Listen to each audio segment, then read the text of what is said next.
Posh saloon cars. They are the staple transport of business executives as they offer impressive luxury, the latest technology, decent space and a relaxing drive. But which did you choose between the BMW 5 Series, the new Audi A6, the Mercedes E-Class, or if you want something that's a little bit more left field and you don't like diesel, the new Lexus ES?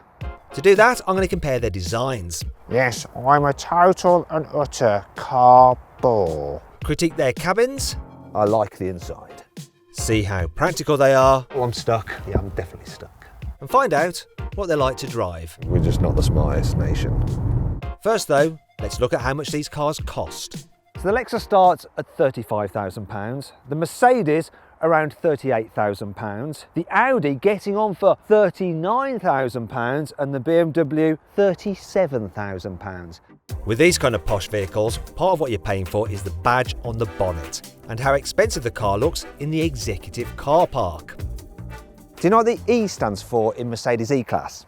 It stands for elegance. Actually it doesn't, I just made that up, but it could do because it's such a graceful looking car. Now I'm going to give you a little tip. You know when you're driving at night and you think that there's a Mercedes behind you, you can tell which model it is by the amount of lines it has and its daytime running light headlights. If it's got one line, it's a C-Class. If it's got two like this car, it's an E-Class, and if it's got three, it's an S-Class. Yes, I'm a total and utter car bore.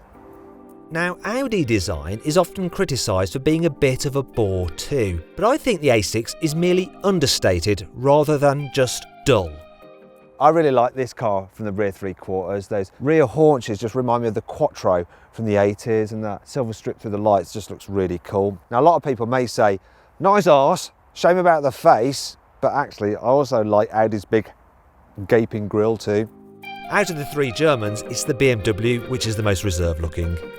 The 5 Series is a smart enough looking car, but it doesn't exactly stand out. I mean, it's neat enough, and you absolutely positively have to go for M Sport because then you get some more aggressive bumpers front and back and some side skirts. In fact, buying a 5 Series that's not in M Sport is a bit like going to a black tie event in just a tuxedo and not wearing the black tie. However, if you're the kind of person who would wear a white tuxedo just to be different from the rest, then the ES could be the car for you. This is easily the most distinctive looking car of the bunch. It looks like it's wearing a samurai mask. As with the outside, the interior of this car is very distinctive. It won't be to everyone's taste because there is quite a lot going on here, but I like it. There's features such as the way these metal parts and accents are supposed to mimic those of a samurai sword. Yes, there's lots of samurai themes going on with this thing, and the quality is impeccable. So that dead straight line there, that stitching, that's done by a man's hand, not a machine. In fact, the quality of the materials generally throughout is really, really good. This feels luxurious. It definitely does. I like the inside. But when it comes to luxury, surely a Lexus can't beat a Mercedes. Well, the exterior of this car is rather restrained. The inside is rather showy. It's all a bit blingy and look at me. I do like the sweeping design and the open pore wood. And while the materials are generally quite nice, you feel that quality isn't quite so deep as in the other cars. It's more of just a veneer. Like, you tap things, they can feel a bit hollow and cheapy. Also, some of the bits of trim that you do actually touch like there and in the door handle is really budget, and it just lets the side down. The A6 on the other hand does a better job of combining both style and substance.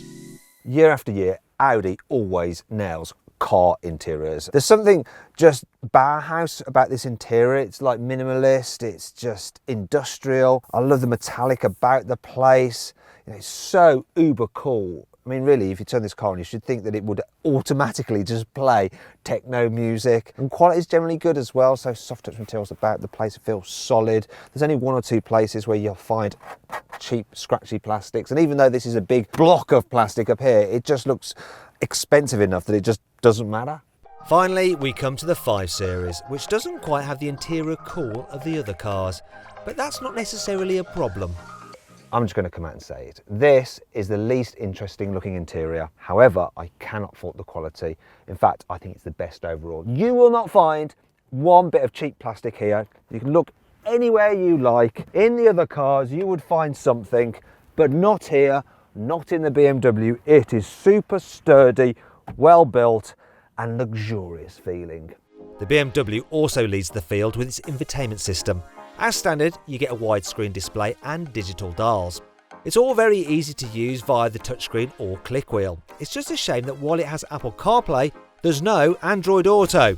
The next best system is the Audi's, which does have both Apple CarPlay and Android Auto. You do have to pay extra if you want the large main central screen and the posh digital dials, but then it looks glorious and has dead easy to use menus. Unfortunately, being a touchscreen only that's mounted relatively low down, it's quite hard to use while you're driving, especially as the climate controls are operated via the lower central touchscreen. This is less of an issue with the system in the Mercedes E-Class, as it has a physical touchpad to scroll through the menus, though it's still not the easiest system to use. Also, lower-level cars get a smaller central touchscreen with basic navigation. A digital driver's display also isn't standard, while the whole infotainment is Mercedes' old system, not the latest and greatest one you get in the entry-level A-Class. Really though, it's still miles ahead of the Lexus system, which quite frankly sucks. It may have a nice bright screen, but the convoluted menus and odd mouse input method make it as easy to use as eating a rump steak with chopsticks. Really, it would test the patience of a saint. On Valium. Speaking of which, is the Lexus any good for helping your passengers relax? Well, it all depends on their height. There's plenty of knee room here in the back. That is really good. What's not so good though is that cool looking sloping roofline means that if I sit back, my head hits the roof. Maybe it's because this car is Japanese and the Japanese are slightly shorter on average than the British. So the average height of a man in Japan, according to Google, is 171 centimetres, whereas in the UK it's 175 centimetres. But we're all kind of short compared to the Dutch. The average height of a Dutch guy is 185 centimetres. I wish I was Dutch. Rear headroom is not a problem in the E-Class, but then it too has its own minor problems.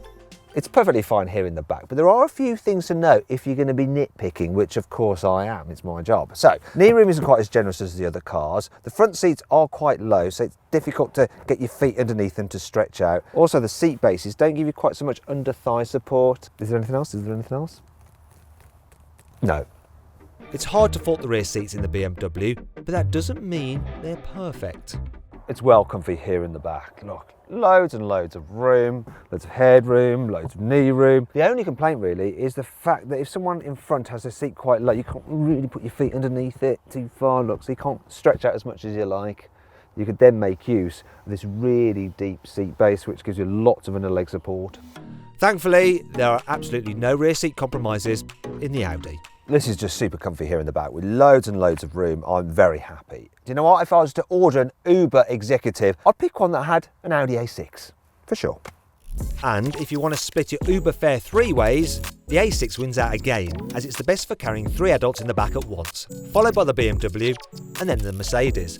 Last of all is the Lexus, which feels quite cramped due to its narrower cabin and that swooping roofline. There is, however, little to choose between the cars when it comes to fitting a child seat. They're all roomy enough. However, the Audi goes one better, as it also has ISOFIX mounting points on the front passenger seat. The A6 also has the most practical boot here too, due to its useful square shape.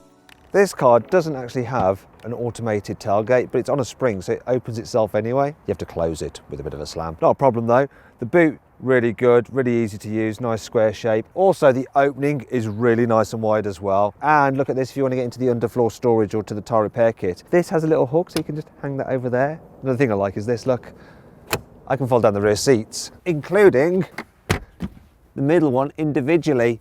Or obviously, if I want loads of space, then look, I can do that. Isn't that nice? Unlike the Audi, the Mercedes doesn't have folding rear seats as standard. They're an optional extra. But that's the only real complaint. As boots go, this is more than up to the job, and there's a couple of features I really like. Look at this bag hook. So you can hang things up, and when you go around corners, your shopping doesn't slide everywhere. And this as well, I'm going to show you this. So, got quite a decent amount of underfloor storage here, and you get the Mercedes collapsible grocery box. Look at that, perfect for your trip to Waitrose, darling. But how does the BMW compare to its German cousins for practicality? One of the things I like about this car's boot is that the load height isn't too high, so it's easy to lift things in and out. Also, you don't have much of a load lip either. This particular car has fold down rear seats. Look, I just pull these levers here. Have to run around to the back to actually lower them though. As you'll see, decent amount of opening there to push stuff through, and I'm just going to put the seats back because you can get them so they split 3 ways, and then look, you can carry things and people. I'm stuck. Yeah, I'm definitely stuck. You won't ever get stuck like that in the Lexus because it's not available with folding rear seats at all. But it does have an electric tailgate as standard, and unlike with those on the Mercedes and BMW, it doesn't get flustered if you try to hurry it. Look, there you go. And then I can just slam it if I want to. And don't worry, look, it's not broken, of course. It's a Lexus. It all works fine. Well, I'm not so keen on those at the boot. Other than that, it's pretty meh. The load capacity also isn't great on the Lexus. It's about 20% less than the other 3 cars, though its deep design does help compensate for this. The Germans are all pretty closely matched for boot space, but the Audi just beats the Mercedes, which in turn is slightly better than the BMW for carrying luggage. But surely that doesn't matter. After all, the 5 Series will surely win out when it comes to driving, right? This BMW definitely has a sporty feel to it, the way you feel like you're really sitting in it. It actually feels like a smaller car than it actually is. It's responsive as well, the way it goes around corners, it just grips really well, stays nice and flat. The rear wheel drive pushes you along out of corners as well. The steering is sharp, but it's not the best. It doesn't feel quite as nice as the steering in the Mercedes, let's say, which is bizarre. But that's the only weakness. Engine-wise, this 2-litre diesel is all you really need. It's punchy, maybe a little bit noisy. Can't fault the 8-speed automatic gearbox though. It is brilliant, smooth and responsive. It's quiet too, however under acceleration it can seem a little bit noisy, this 2-litre diesel. Then there's the suspension, it's comfy over bumps. This car has the normal suspension, it's fine, but you can make it even better with the adaptive suspension. It really is the complete package. It can be fun, it can be comfy, it can be both. I like it. The Audi A6 sits pretty much bang in the middle of its 2 German alternatives in terms of how it drives. It's almost as comfy as the Mercedes, and it's almost as sharp to drive as the BMW. It's a fabulous, fabulous all-rounder, and the steering's sharp, although you don't really feel much of what's going on with the front wheels. That's my only complaint. Oh, I do have another. When you put your foot down with this 7-speed gearbox that you get with the 2-litre diesel, it does take a bit of time to respond, and it can be a bit jerky when you're manoeuvring around town. You can get an 8-speed with a 3-litre diesel, and that is actually a little bit more sluggish but smoother when you're just coasting. 2-litre diesel engine in this car is punchy enough, quiet enough for a diesel. This car is a fabulous, fabulous all-rounder. If I was going to buy it, there is one upgrade I'd have, and that is the air suspension, because then it's even more comfortable than the Mercedes on its air suspension. It's sublime. But people don't tend to buy air suspension. In the UK, we tend to buy options we can see, like huge alloy wheels, which ironically actually reduce comfort levels. We're just not the smartest nation. The Mercedes E-Class is all about the comfort, and it totally nails it. So it's quiet to travel in, it's comfy over bumps. In fact, the standard suspension is probably just the best out of the bunch in terms of dealing with bumps. And you can make it even better if you get the optional air suspension, then it just floats up the road. The automatic gearbox, it's very smooth, you don't even notice it changing gears. And when you put your foot down, it responds really, really quickly. And the 2-litre diesel engine in this car is punchy, yet economical. The surprising thing is that the steering actually feels quite sporty. Oh, wait a minute. And so you chuck this thing into a corner and it grips and goes round okay, but it does lean a little bit more than its German rivals. It does lull you into a false sense of security, because actually at the end of the day it's more of a cruiser than a sporty saloon car. And that's just fine, because like I said, it just plays that card brilliantly. So then, the Audi, Mercedes and BMW all drive brilliantly in their own unique way. But will it be the same with the Lexus? There's something you have to accept with the ES, and that's that it doesn't particularly like to be driven quickly. If you suddenly want to accelerate and go fast, the engine makes a bit of a groaning sound. And then if you chuck it into a corner, it doesn't like that much either. It's all a bit lumpen and cumbersome. So you just change your attitude, you just sit back, relax, enjoy these super comfortable seats and think, actually, do you know what? I'm more than fine with how this drives. It's just super chilled. Just don't back-to-back it with the Germans, because then you'll realise not only are they sharper to drive, they're actually slightly more comfortable and quieter too. Oh dear. This car does counter with one thing though, and that's the economy. It's getting 45 miles per gallon, which is a little bit better than I've got out of all those German cars, yet this uses petrol rather than diesel, and a lot of people are trying to avoid diesel these days. So then, where does all that leave us? Well, the Lexus, it's a good car, I do like it, it's distinctive, and if you don't want a diesel, it can give you some good economy, this hybrid. But really, it's not quite as good as the Germans, but how do these measure up? Well, I think I'd probably go for the BMW or the Audi over the Mercedes, only just. So it's between these two, and I think I'm going to swing to the Audi, but only by the narrowest of margins. You know, this is a great all-round car. It looks sharp, feels posh inside, it's very spacious, it's good to drive, and it's got decent tech, and that's why it wins this test.